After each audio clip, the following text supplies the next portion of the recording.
बहुत ही खुशी की बात है कि हमारे टोंक के ऐसे कवि जिन्होंने हमारे टोंक का नाम पूरे देश विदेशों में रोशन किया है और सौभाग्य से मेरे मित्र भी हैं, उनके द्वारा उनकी लिखी गई बहुत ही शानदार कविताओं का यह संकलन साहित्य सुगंध जो जारी हुआ है, मैं व्यक्तिगत तौर पर उससे बहुत प्रभावित हुआ हूँ।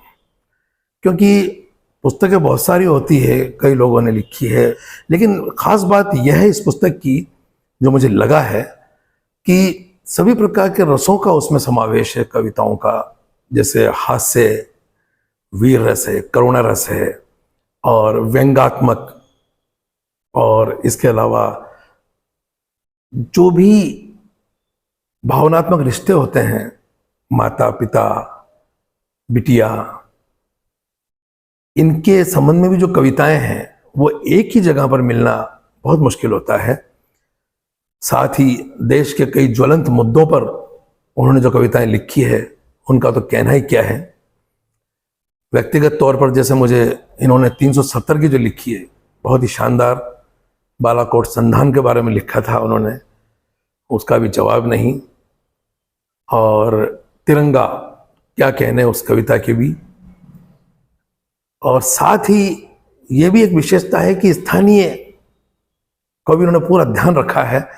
जैसे टोंक के ऊपर इन्होंने बहुत प्यारा एक गीत लिखा है जिसको तो अक्सर मैं गुनगुनाता हूँ प्रोग्राम में, जो मेरे कार्यक्रम होते हैं गाने के, उसमें मैं गाता भी हूँ।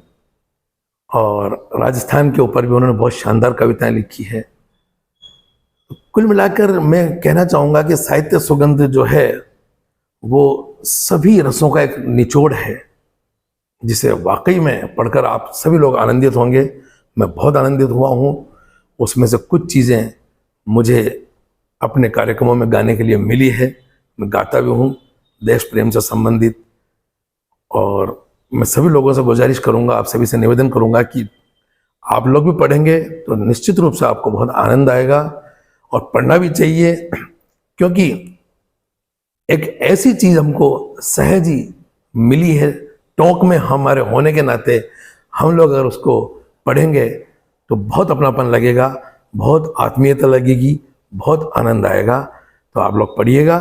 और वाकई में उत्साहवर्धन भी जरूरी है। प्रदीप जी ने जितनी मेहनत कविताओं को उनको लिखने में, उनकी रचना करने में की है, निश्चित रूप से वो साधुवाद के पात्र हैं। उनकी जितनी प्रशंसा की जाए कम है। सैल्यूट करता हूँ मैं मेरे मित्र प्रदीप जी को। Thank you so much.